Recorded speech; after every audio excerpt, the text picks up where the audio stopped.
Hey everybody, Jordan here. Welcome back to another Lego room vlog. So we're approaching 100,000 subscribers. That is incredible. And also we've been in this Lego room here since October 2020. And we've achieved a lot. The displays look fantastic. The Lego City is starting to come together and we're starting to add a lot of detail. Here in this video today, we are going to be working on the Lego City actually over the course of the next few days. And I'm going to log all of those experiences and what we accomplish in this video here. We've actually already started on a lot of the changes, and I've got some exciting stuff that I want to show you right now. It definitely goes without saying that you're going to see a gigantic mess that's going to be created and disappear multiple times throughout this video because we're working on Lego, and Lego bins have to be pulled from inventory and left around, and Lego parts and pieces have to go everywhere. We're going to be achieving a lot in this video, and I'm really excited about it. The first thing that we did today, actually during a live stream, is work on some details in the amusement park. And it's really starting to come together quite nicely here. Just right over here. Oh, I've got to watch my step. As I said, parts and pieces everywhere. But yeah, this is what we've done so far. I've sort of rough drafted our cliff edge here, how this is going to work. So we've got some MERT panels there, and I've built an extremely sophisticated waterfall. Yeah, look at that. That looks pretty awesome, eh? But that's where our waterfall is going to go. Just sort of ballpark that. So the waterfall will come off the Ninjago platform, drain into this large body of water right here, where we're going to have Pirates of Barracuda Bay. It's like that for now, and I'm glad it is because I can just position it how I want it. And the large protruding sails and stuff like that aren't in the way as we reach and work on other areas. Essentially what we've done so far is we've blended in some of our water, and eventually I'd like to get it all sophisticated looking like this with the different colors and textures and bushes and trees, and then we added a nice border going around all of the water. I've added this right here, which is just like our little boat rental area. You're going to be able to rent boats, go around Pirates of Barracuda Bay, check out the island there, and also maybe even disembark at Pirates of Barracuda Bay and have some fun there. I've also created this little walkway up to our elevation here. Our elevation is just one brick off the ground just to bring it up above water level and give us a little bit of different height here in the amusement park. So it looks pretty good. I've created these cues for the lines. So we've got one here for the carousel, one there for the 3-in-1 alien carousel, I forget what it's called, and then this one here for the mini roller coaster that came out of the Legoland set. And I used these ingots, in which I found on the pick-a-brick wall, to create a nice textured path there and put a bunch of trees just all around it. This took me 3.5 hours. Yes, details take a long time. Also, this train used to run through water, so we put all these plates down so that it's actually up off the ground just by one plate. Looks a little bit better. So that's what we got done in our first day, and we're going to continue working on this here tomorrow. This is a little glimpse of what we're going to be doing here once I hit 100,000, and actually what we're going to be doing here for the month of March entirely. I'm going to be working every single day on the Lego room and on the Lego City. For example, we got this done in 3.5 hours.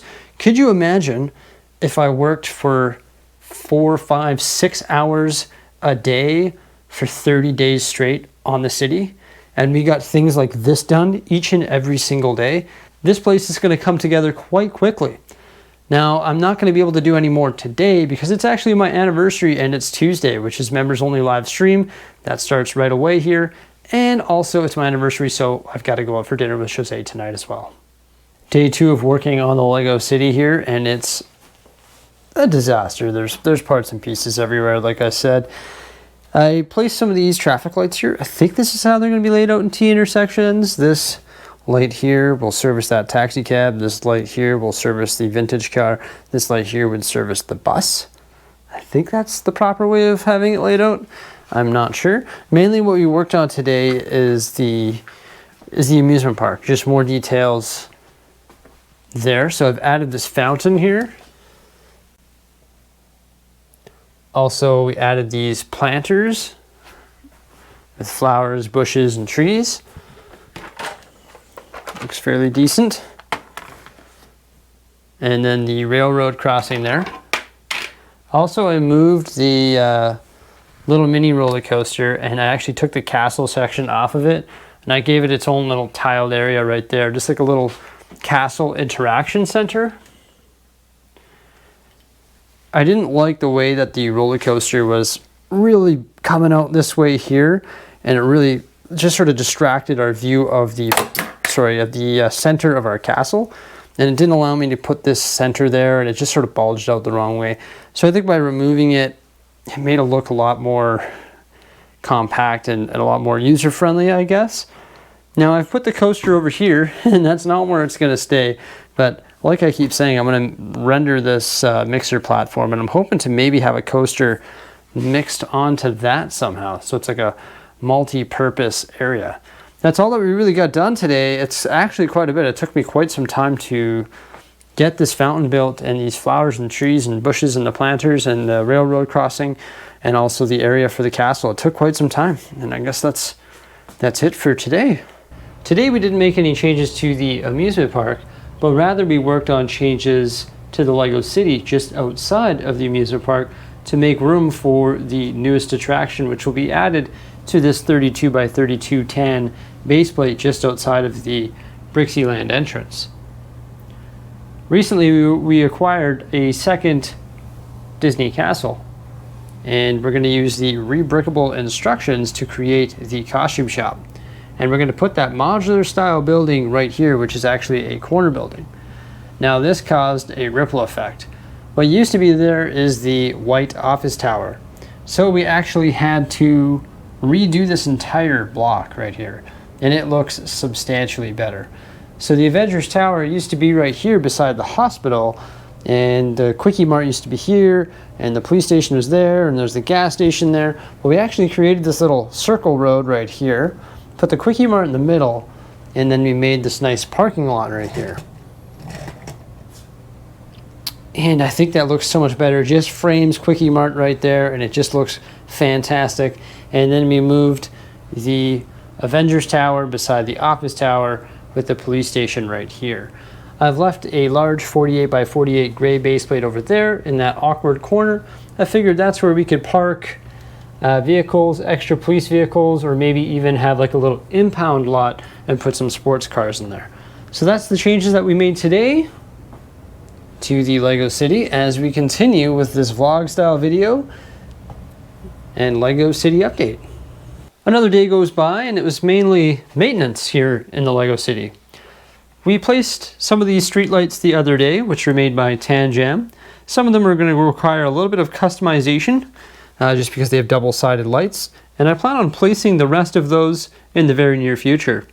Now I ordered a bunch of the extra poly bags, which came with 2 of these black lampposts for the city. Now they're going to match up with our custom traffic lights, and I've actually done a pretty good job of putting them all in their proper positioning all throughout the downtown core here with the modular buildings. Also, I moved the gas station, and we put it over here across from the entrance to Diagon Alley, where you can actually see my Sig Fig drinking some butterbeer there behind the tree. He's hiding on you.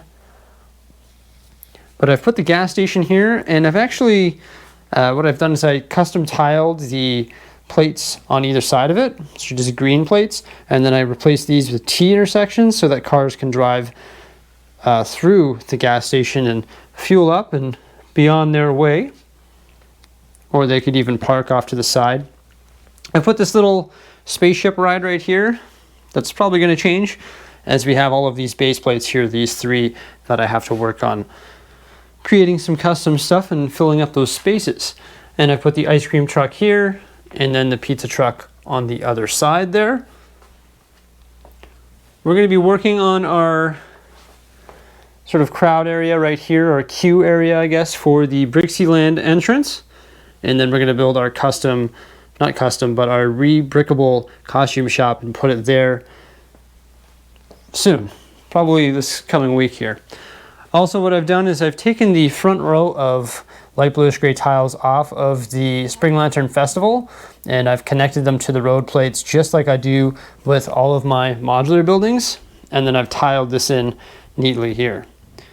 All the tile work in this area is essentially done, but like I said earlier, we have to place our traffic lights on all the different intersections. I really do like the way that we've put the Quickie Mart here in front of the larger skyscrapers and police station behind. And I'll have to do some more detail work back here where we have our impound lot, and also continue working on the amusement park later on as well, as nothing changed in there today. Now, I did discover a little bit of a problem here. When dealing with a large Lego city like this, we obviously have a lot of base plates and a lot of things to align and make sure that they look good. And this section of the Lego city is essentially aligned. However, it does have to move over about 1 stud. You'll see a misalignment right there, which is about 1.5 studs. So essentially this stuff just has to shift over and squeeze up against the amusement park base plates, as I was sort of building that separately from this. And now when I go to connect it all, I have to just do a little bit of nudging and have to nudge this over. And you'll also see a misalignment right here as well. This is off by 2 studs because this table section is essentially like a giant module which will connect to this table section here. So I've got to, once I move these sections over so it lines up with the amusement park, I'm gonna have to move this whole section over as well so that it lines up with this. Just a smidge. 1 stud in each direction. It's gonna take a long time. It's gonna be challenging. Oh man, but it's all good. It's gonna work out, and once I get it all connected, and then I can connect it with tiles and sort of go from there. So I'm going to continue working on this place throughout this week, but this is where we're going to end this particular Lego City update, because we did get quite a bit done in the amusement park and also in the city surrounding the amusement park. And it's looking pretty good. We're heading into the direction of detail, and we're almost ready to place minifigures. In fact, I think we are ready to place minifigures here in the downtown modular core. Let me know what you think of these changes by commenting below. Remember to like, subscribe, and also stay tuned for some more great content coming out here on the Bricksie YouTube channel. Thanks as always, and farewell.